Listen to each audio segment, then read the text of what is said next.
Then the Israelites traveled to the plains of Moab and camped along the Jordan across from Jericho. Now Balak son of Zippor saw all that Israel had done to the Amorites, and Moab was terrified because there were so many people.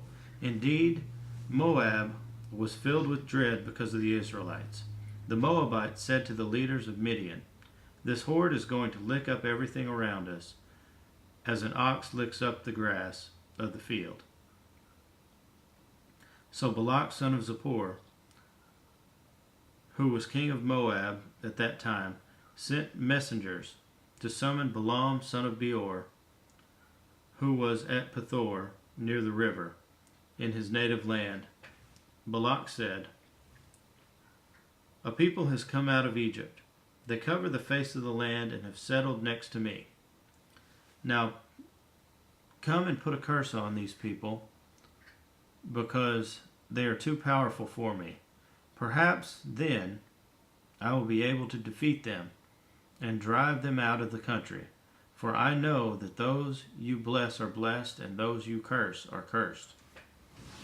The elders of Moab and Midian left, taking with them the fee for divination.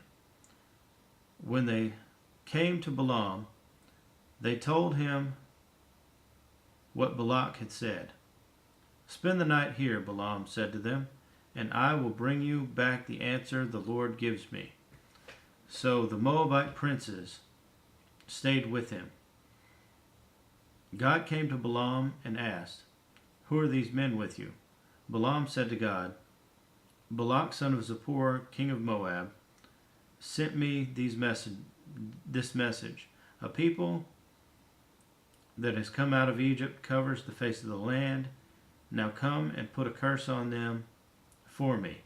Perhaps then I will be able to fight them and drive them away." But God said to Balaam, "Do not go with them. You must not put a curse on those people, because they are blessed." The next morning Balaam got up and said to Balak's princes, "Go back to your own country, for the Lord has refused to let me go with you." So the Moabite princes returned to Balak and said, "Balaam refused to come with us." Then Balak sent other princes, more numerous and more distinguished than the first. They came to Balaam and said, "This is what Balak of Zippor, son of Zippor, says. Do not let anything keep you from coming to me, because I will reward you handsomely and do whatever you say. Come and put a curse on these people for me." But Balaam answered them, "Even if Balak gave me his palace filled with silver and gold, I could not do anything small or great to go beyond the command of the Lord my God. Now stay here tonight, as the others did, and I will find out what else the Lord will tell me." That night God came to Balaam and said,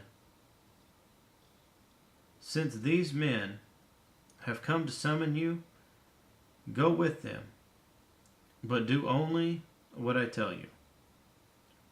Balak got up in the morning, saddled his donkey, and went with the princes of Moab. But God was very angry when he went, and the angel of the Lord stood in the road to oppose him. Balaam was riding on his donkey, and his 2 servants were with him. When the donkey saw the angel of the Lord standing in the road with a drawn sword in his hand, she turned off the road into a field. Balaam beat her to get her back on the road. Then the angel of the Lord stood in a narrow path between 2 vineyards,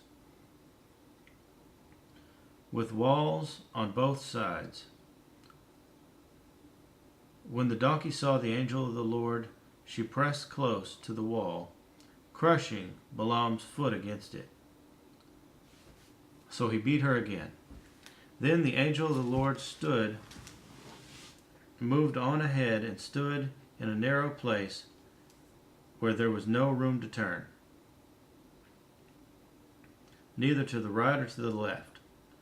When the donkey saw the angel of the Lord, she lay down under Balaam, and he was angry and beat her with his staff.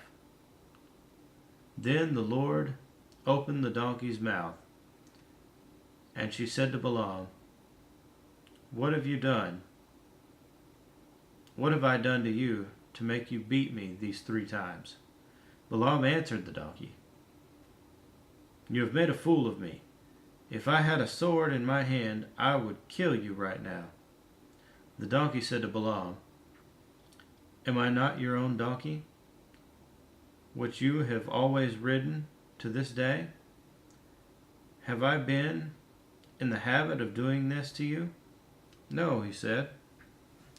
Then the Lord opened Balaam's eyes, and he saw the angel of the Lord standing in the road with his sword drawn.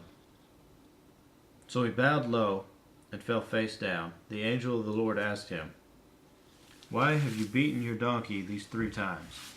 "I have come here to oppose you because your path is a reckless one before me. The donkey saw me and turned away from me these 3 times. If she had not turned away, I would certainly have killed you by now. But I would have spared her." Balaam said to the angel of the Lord, "I have sinned. I did not realize you were standing in the road to oppose me. Now, if you are displeased, I will go back." The angel of the Lord said to Balaam, "Go with the men, but speak only what I tell you." So Balaam went with the princes of Balak. When Balak heard that Balaam was coming, he went out to meet him at the Moabite town on the Arnon border, at the edge of his territory. Balak said to Balaam, "Did I not send you an urgent summons? Why didn't you come to me?